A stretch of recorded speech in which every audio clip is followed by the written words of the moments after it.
is a member of the Bank of Ghana board. If there is a matter regarding BOG, from the interpretation given, we can ask, correct?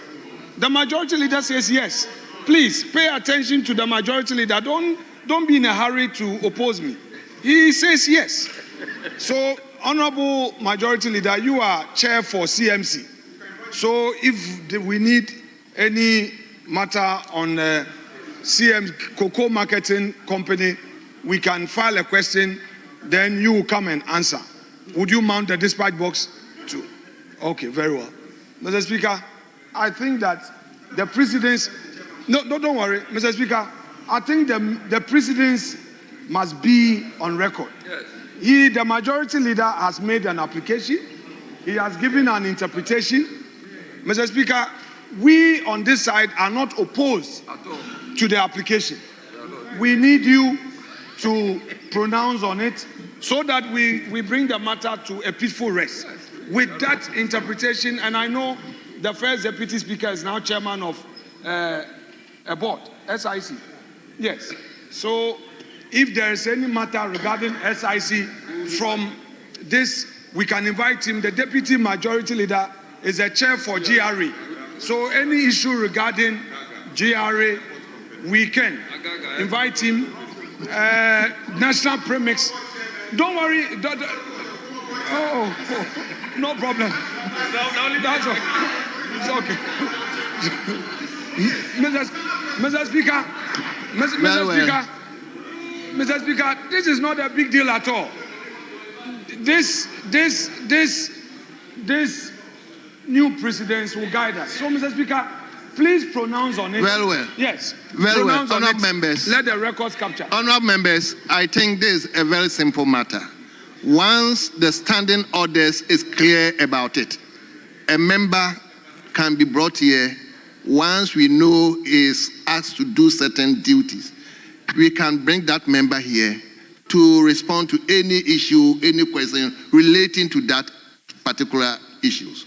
So long as the Hajj Committee was placed under Honorable Collins Dauda, fortunately he's a member of the House, I think the question will have to be redirected to him to come and... Whose application? Mr. Speaker, which application are you talking about? By the majority leader. To the extent of what? To the extent, his argument, Mr. Speaker, I am interested in this precedent. Mr. Speaker, I'm interested in this precedent. It is his case that upon proper reading of orders 77 and 78, to the extent that a member of this chamber has been given a public responsibility, in his view, a proper interpretation of this provision would mean that you don't need to route your question through the minister, and that you can file a question directed at that member to come directly and answer. So, for instance, he being the chair for cocoa marketing company, if you need any information about cocoa marketing company, you can file the question for him to come and answer, because he's been entrusted with a public responsibility at cocoa marketing company. We refer to Honorable Adongo and then the board chair of SIC and all, and he's saying that the reading of the order 77 and 78, that should be the right interpretation. And I'm saying that our side of the house are not opposed to that interpretation. That interpretation is given. So I minority leader. Likewise, I'm also not opposing to that interpretation. So, Mr. Speaker, bless it in, because, Mr. Speaker, that's the ruling I'm giving. Okay, very well. Therefore, Mr. Speaker, I'm giving the ruling. So your ruling is that, Mr. Speaker, let the records state the correct language. Honourable minority leader. Yes. It is captured in our standing orders. The rules are clear about That's what Mr. Speaker is giving a meaning. So you capture it so that we know the precedents. Anyway, I don't think there's any application for ruling. Let me listen to Honorable First Deputy Speaker. Right, Honorable Speaker.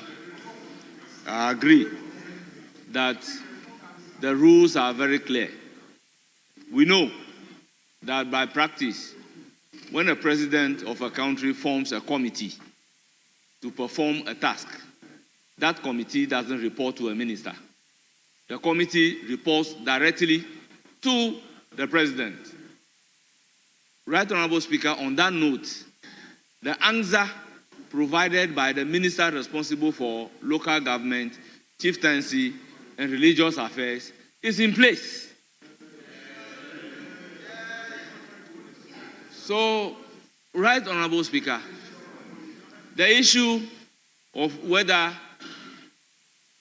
a chairperson of a board who is a member of parliament can be brought to this house to answer questions is neither here nor there. Right, Honorable Speaker, sometimes we should be careful as members of parliament urging upon speakers presiding over the house to make certain rulings. We should not behave as if we are trapping or setting a trap for the person presiding. So, Right, Honorable Speaker, I will urge upon the House that the answer as provided by the minister responsible for local government, chieftaincy, and religious affairs is apt and it solves the problem in the circumstances, having agreed that when a president forms a committee to perform a task, that committee does not report. That is why we have a minister responsible for communication. So, Mr. Speaker, we must, government communication. So, Mr. Speaker, we must be very careful and direct our questions appropriately. Thank you, Honorable First Deputy Speaker. Honorable members, I think this is a matter that we don't need to split our hairs on.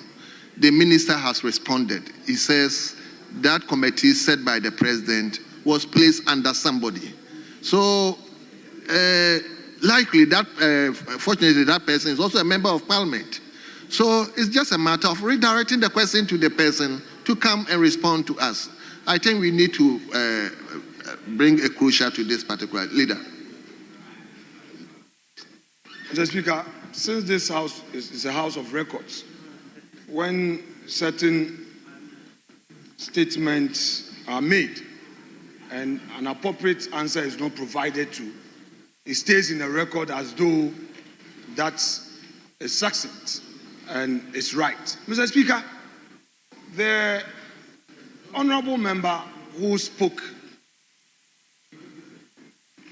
though he did not directly address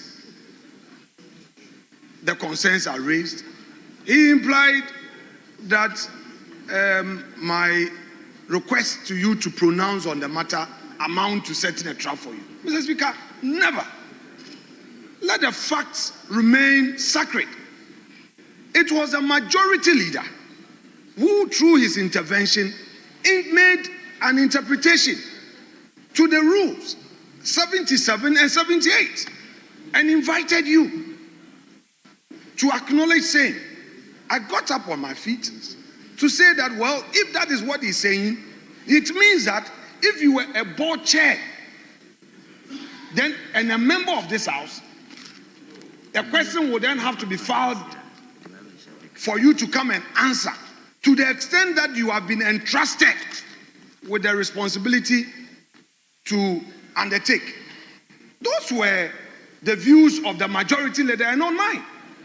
I wanted clarity, and it's the reason why I said, Mr. Speaker, if that is becoming the precedence, then you should pronounce on it. That is not a trap. That is not a trap. The majority leader made an interpretation. He himself said, even he as a cocoa marketing company chair, if there is a matter under his responsibility, a question can be filed for him to come and answer. I'm sure the member did not hear the majority leader. He only heard mine. So let's be fair to the facts. Mr. Speaker, I want you to pronounce on this matter, you have the discretion. I heard you say that it was not an application. Mr. Speaker, I'm sorry, but my little understanding of the phrase "an application" is to the effect that to the extent that a member has invited the chair to give a meaning and agree with him on a matter, the chair has a discretion to decline or uphold that view. And on this occasion, you upheld the view. So let the record reflect. Honorable Minority Leader, I think the standing orders, it is clear in the standing orders. The 77 that the Majority Leader read is so clear. And I don't think we need to be labored on this particular issue. Honorable Majority Leader, please. Mr. Speaker, can we move on? Come again. Let's not belabor this point. Let's move on. If he asks his questions, the Speaker will decide whether to admit or not admit the questions. So let's move on. If you admit that he should ask the question, he wants to ask the question. If you admit that the minister should answer the question, then he will answer. But you have already ruled that so far as you are concerned, the minister has given a satisfactory answer. So let's move on. We can't spend the whole day on this petty matter. Well. So I've directed that the owner of the question should redirect the question to the chairman of the Hajj board. I think the questions, the information we want to solicit, the chairman will come and give it to the House. So let's turn to question 76. It's time